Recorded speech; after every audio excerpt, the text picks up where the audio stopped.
Does incest run in your family? Hi, I'm Joy with Breaking Curses 101, and I'm inviting you to subscribe to my channel so you can know when my videos are going to come online. I try to record Tuesdays and Fridays. So please subscribe and hit the bell so that you're notified when the videos are going to come up. And please share this video with somebody that you think will be helped by it. So, I am a deliverance minister. You don't have to give me the title. I help people get rid of spirit spouses and other demonic entities. I have a class on breakingcurses101.thinkific.com. It's called Spirit Spouse Deliverance. It'll help you see if you have a spirit spouse. Of course, I have another video that gives the top 10 signs of, whether you have a spirit spouse. And a lot of people see themselves in those top 10 signs. But you don't have to live with these things. You can be delivered by the power of Jesus Christ. So I'm going to talk to you about a deliverance session with a woman, possibly 2 deliverance sessions, where they were dealing with the secret of incest. One woman came to me. She had been dealing with rejection, lots of rejection. She's never married, right in her mid-30s, and she wanted to know what was wrong with her. So I remember she said that she also had 2 miscarriages, and a lot of different things. I'll try to just skip some of the things and just include some of the key details. She told me about a dream that she had about a man sitting in a wheelchair with his penis sticking out. He was a dark-skinned man from India, and he was pointing to his penis. Well, whenever I hear about something like that, I know that's a spirit spouse. And if it's nobody she personally knows, that thing is in the bloodline. It goes back in the ancestry. So then, she had another dream that she was hiding behind a countertop. A man pointed a gun at her, and she said he told her he was controlling her. And then she felt like a sexual arousal. So I know that was another spirit spouse. You can have more than one spirit spouse. A spirit spouse you can call it incubus and succubus. And it's also considered like the Nephilim before the flood in the days of Noah. The sons of God were marrying the daughters of men. That meaning fallen angels were having sex with actual women, human women. And a new race was born, the race of giants. Now, today, you don't see giants, but there are results of these things happening. When spirit spouses come into a person, you're basically having sex in your dreams. You're having orgasms in your dreams. You're aroused, sexually aroused, have sex addictions, things like that. Even if you are a believer in Jesus Christ and you're trying to live holy, this is really directed towards people who are trying to live holy, and you don't know why you're experiencing these things or how to get rid of them. So in this class, I'm not sure if the woman was having these dreams before she took the class or after, but many times your dreams are indicating things in the spirit realm that are there. The spirit realm is there. You're a spirit. When you dream, your dreams are spirit. When you think, your thoughts are spirit. When you speak, your words are spirit. If you can't see it, it's spiritual. So I knew she was dealing with spirit spouses. And it turns out I went back into the dream. Basically, the things that she sees in the dreams, I know they're real strong men. And I'll command them to come back up. So she saw, and I pulled up one of her dreams. And her grandmother opened her up. Her grandmother rejects her compares her, favors her older, favors the older sibling. Her mom feels like the black sheep of the family. Jezebel showed up. Jezebel said she's been there a long time. So when I hear rejection, I think, okay, I know Jezebel's there. I'm going to get you. I'm coming to get you, Jezebel. I'm coming to get you, Jezebel. All right. So Jezebel's a low-ranking demon. I always send them angels to pop her upside the head and shave off her hair. I hate Jezebel. Hate you, girl. I hate you, Jezebel. And all the Jezebels in this video say, amen. Yes, Jezebel, I'm coming to get you. So Jezebel said, Jezebel came in. No, Jezebel said she's been there a long time. Anyway, somehow I got down to this Moringa spirit from Africa that was in there. And it brought in a spirit of incest. And then incest showed up again.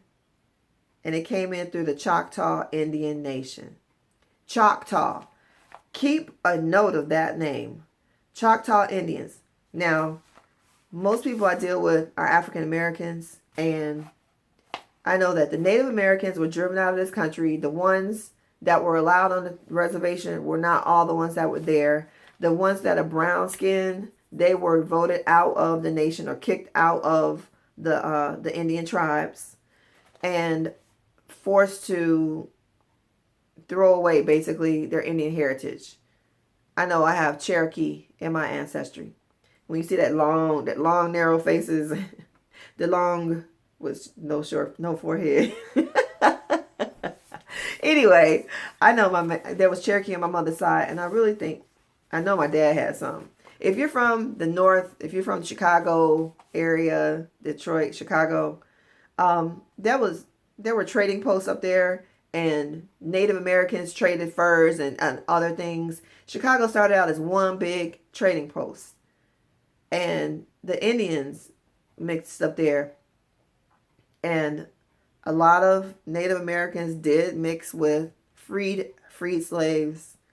Either way, if you're from that area, you most likely have Native American ancestry, especially if your ancestors came up before the 1900s, which mine did. Mine went in there up in the 1800s, I'm sure, probably before that. So anyway, incest had come into her family and been there for 13 generations through the Choctaw, from the Choctaw Indian Nation. And I didn't go much further with this one. But then I had another session with another lady. And she came to me because her daughter was being molested. Well, no, her daughter was acting up and was about to get thrown out of school. So she wanted me to really do deliverance for her daughter. But anything that attacks the kids have to come through the parents. So when you bring your kids to me, I'm always going to come to you and say, let's go through deliverance. So she bought my program, Spirit Spouse Deliverance, which I have in the inbox. And it walks you through the process of getting rid of the spirit spouse. It's a long process. I know y'all want everything in a video, a free video. It's just too much. Okay. Some things you got to actually invest in. You got to invest in your deliverance. So, her daughter, after she went through the Spirit Spouse Deliverance program and vomited her way to victory, lots of vomit. Then we had a personal session, and another spirit manifested that was attacking her daughter. It was a spirit spouse. It was a male spirit spouse named Holda, Holda. It had been there 5 generations, and it came in because a family member touched a little girl. It brought in Baal and some spirit called Krishnak. Krishnak said it came to destroy her. It came to destroy her. It was controlling her. It put a drape over her head, 2 rings on her fingers, and they represented incest. I'm just going to try to skip over some of these extra details. The drape over her head was a covenant to keep her in bondage. Then I confronted another spirit spouse called Tato. Tato claimed he was a chief, but I was like, Tato don't sound like a chief name. I have fun with these silly sessions. I mean, they're not silly, but the demons that show up are silly. Tato had been there 6 generations. It was causing her to throw away money. It was controlling her arms and legs. I said, how do you operate? It said, I make her impulsive to drive out wealth. And it attracted needy men to her that caused her to drain her pockets.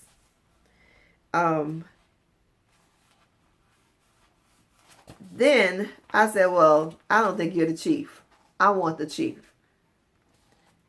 And so another spirit spouse showed up, and his name was Slicer. Slicer. It had been there 6 generations. And he said he was the chief. I said, how did you come in? She began to get a vision of fire.